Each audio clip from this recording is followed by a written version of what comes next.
मरने के बाद भी माँ की ममता की कहानी। आज कुछ ज़्यादा ही देर हो गई। वैसे तो वो औरत हर रोज 8 बजे तक आ जाती है। आज 9 बजने को आई, फिर भी नहीं आई। बिना उसके आए दुकान बंद भी तो नहीं कर सकता। उसे वचन जो दिया है। क्या नाम था उसका? इतने दिनों में उसका नाम भी नहीं पूछा मैंने। ये सब बातें सुरेश के दिमाग में चल रही थी।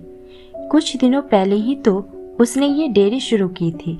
उसकी ये दुकान ज़्यादा बड़ी नहीं थी, जिसमें वो दूध और बाकी मिल्क प्रोडक्ट्स रखता था।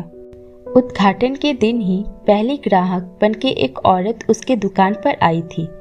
उसकी गोद में एक छोटा सा लेकिन बहुत ही प्यारा बच्चा था। उसने एक दूध की बोतल ली और सुरेश से बोली, भैया अभी मेरे पास सिर्फ 10 रुपए हैं, बाकी के आपको कल दूं तो चलेगा? सुरेश ने एक बार उसकी तरफ देखा। गरीब थी बेचारी।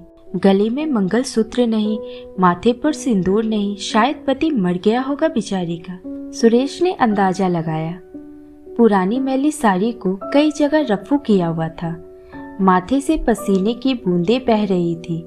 फिर उसकी नजर उस मासूम बच्चे पर गई, जिसके मैले चेहरे पर एक निष्पाप हंसी थी और अभी अभी आए 2 दांत उस हंसी को 4 चांद लगा रहे थे। सुरेश ने उस औरत की तरफ देखा और बोला, कोई बात नहीं, मुझे बाद में पैसे दे देना। बड़े समाधान के साथ औरत ने सुरेश की तरफ देखा और बोली, भैया मैं जरूर आपको कल पैसे दे दूंगी। यही पास में ही उस दूसरी गली में छोटा सा घर है, वहीं रहती हूँ मैं। सुरेश मुस्कुराते हुए बोला, कोई बात नहीं बहन, कल पैसे ना हो तो भी चलेगा, जब आपके पास होंगे तब दे देना। फिर वो औरत वहाँ से चली गई। अगले दिन वह औरत पैसे लेकर डेयरी पर आई और पैसे सुरेश को देने लगी। सुरेश ने पैसे लेने से मना किया और बोला, नहीं बहन, मैं यह पैसे नहीं ले सकता, क्योंकि कल आपने मेरी बोहनी की थी और कल मुझे 3000 का फायदा हुआ। आप मेरे लिए बहुत लकी साबित हुई, इसलिए यह पैसे मैं नहीं ले सकता। सुरेश की कही इस बात से उस औरत को बहुत ज़्यादा खुशी हुई, क्योंकि इतने सालों बाद किसी ने पहली बार उसको लकी कहा था। वरना पति के मौत के बाद तो उसके ससुराल वालों ने उसे पनौती कहकर घर से ही निकाल दिया था। भैया रात को कितने बजे तक आपकी यह दुकान खुली रखते हैं? औरत ने सुरेश से पूछा। 8 बजे बंद कर देता हूँ बहन, सुरेश ने कहा। सुरेश का जवाब सुनकर औरत का चेहरा उदास हो गया। सुरेश को यह समझते देर नहीं लगी। उसने पूछा, कोई समस्या है बहन? अपने बच्चे और अपना पेट पालने के लिए मैं 2 घरों में झाड़ू बर्तन का काम करती हूँ। यह सब काम करके रात को 8:30 बजे घर लौट पाती हूँ। तब तक यहाँ आसपास के सभी दुकान बंद हो जाते हैं और लाचारी से मुझे अपने बच्चे को भूखे पेट ही बहला फुसलाकर सुलाना पड़ता है। वह बोल नहीं सकता ना, उसी का फायदा उठाती हूँ, कहते हुए उस औरत का गला भर आया। औरत की बातें सुन सुरेश को बहुत बुरा लगा। फिर वह बोला, आप चिंता मत कीजिए बहन, बिना आपको दूध की बोतल दिए यह दुकान बंद नहीं होगी, लेकिन मेरी एक शर्त है। अपने आंसू पोंछते हुए उस औरत ने सुरेश की ओर देखा और पूछा, क्या शर्त है? सुरेश बोला, आप मुझे दूध के पैसे नहीं देंगी। यह सुन उस औरत की आंखें फिर छलक गई, लेकिन इस बार आंसू दुख के नहीं खुशी के थे। उसे ऐसा लग रहा था जैसे इंसान के रूप में भगवान उसकी मदद करने आ गए हों। उस दिन से हर दिन 8:30 बजे वो डेयरी पर आकर दूध की बोतल लेकर जाती। धीरे धीरे 5 महीने बीत गए और धीरे धीरे वो औरत बीमार होने लगी। ज्यादा काम और चिंता की वजह से उसका शरीर दिन ब दिन सूखता जा रहा था। ऐसे ही एक दिन सुरेश अपनी दुकान का सारा काम खत्म कर इस औरत के आने का इंतजार कर रहा था। 9:30 बजे वो औरत आई।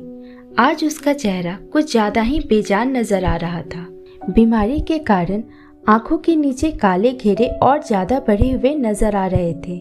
सुरेश ने तुरंत फ्रिज खोलकर दूध की बोतल निकाल उसे दी।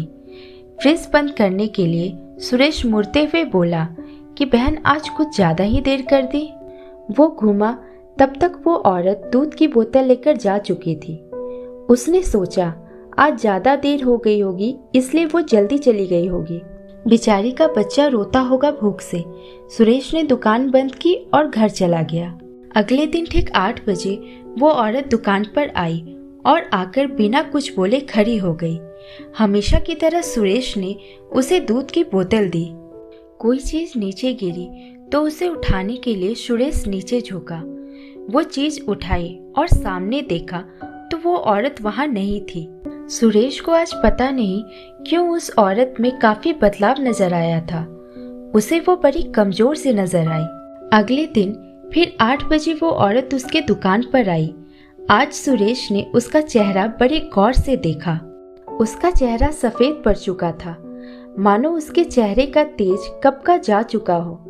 उसने सोचा, बेचारी गरीब औरत करे भी तो क्या, ना किसी का सहारा, ना अच्छी आमदनी, जरूर पैसों की कमी की वजह से बीमार होते हुए भी दवाई नहीं कराई होगी। सुरेश जल्दी से अपनी दुकान बंद कर अपने घर गया। घर जाकर उसने ये सारी बात अपनी पत्नी को बताई। उसकी पत्नी भी उसकी तरह भले स्वभाव की थी। उसे भी उस औरत की परिस्थिति पर दुख हुआ। वो सुरेश से बोली, ऐसा करते हैं, कल उस औरत के घर चलते हैं और उसे किसी अच्छे डॉक्टर को दिखाते हैं। सुरेश को अपनी पत्नी की बात सुन उस पर गर्व हुआ, क्योंकि उसके विचार भी उसी की तरह दूसरों के प्रति परोपकार के थे। अगले दिन सुबह दोनों उस औरत के घर जाने को रवाना हुए। सुरेश को उसका पता ठीक से याद था। जब वे उस छोटी सी गली में पहुंचे तब वहां एक छोटा सा मकान था, जिसके आसपास दूर दूर तक और किसी का घर नहीं था। जैसे जैसे वे उस मकान की तरफ बढ़ते जा रहे थे, वहां एक बदबू तेज होती जा रही थी। दोनों उस मकान तक पहुंचे और दरवाजा खटखटाया ही था कि वो खुल गया और वो बदबू असहनीय रूप से बढ़ गई। फिर भी दोनों अपने नाक पर कपड़ा रख उस अंधेरे मकान में घुसे, जहां बच्चे की खेलने की आवाज आ रही थी। सुरेश ने किसी तरह स्विच ढूंढकर मकान की लाइट जलाई और सामने जो दृश्य दोनों ने देखा वह देखकर दोनों की आंखें फटी की फटी रह गई। उस कमरे में उस मासूम बच्चे की मां मरी हुई पड़ी थी। उसे देखकर लग रहा था कि वह 3-4 दिन पहले ही अपना देह त्याग चुकी है, क्योंकि धीरे धीरे उसका शरीर सड़ने लगा था। निर्जीव पड़े उस शरीर की आंखें देखकर लग रहा था जैसे रो रो कर सूख चुकी हो। निर्जीव होते हुए भी उस औरत की दोनों आंखें अपने बेटे को ही देख रही थी। उसका बच्चा भी अपनी माँ की आंखों में देखकर खेल रहा था, जैसे उसे लग रहा हो कि माँ उसके साथ खेल रही है और उसका पूरा ध्यान उसी पर है। वहीं पास में ही दूध की 4-5 खाली बोतलें पड़ी हुई थी। यह दृश्य देखकर सुरेश और उसकी बीवी दोनों अचंभित रह गए। दोनों के रोंगटे खड़े हो गए। सुरेश को अभी भी विश्वास नहीं हो रहा था कि एक मरी हुई माँ अपने बच्चे के लिए उसके पास से दूध लेकर जाती थी। सुरेश ने और उसकी बीवी ने उस औरत का विधिवत अंतिम संस्कार किया और उस बच्चे को सुरेश ने अपनी बीवी के हाथों में रखा। उसने भी उस बच्चे को बड़े प्यार से लिया और दोनों ने उस बच्चे को गोद ले लिया। सुरेश को अपनी पूरी जिंदगी यह ध्यान रहा कि उस बच्चे की माँ अभी भी उसके साथ है और उस पर नजर रखे हुए है। दोस्तों, अगर आपको मेरी कहानी पसंद आई हो तो प्लीज़ मेरे चैनल को लाइक, सब्सक्राइब और शेयर जरूर करिएगा और साथ में नोटिफिकेशन बेल आइकन को भी प्रेस कर दीजिएगा, ताकि मेरी आने वाली नई वीडियो का नोटिफिकेशन आप तक पहुंचता रहे।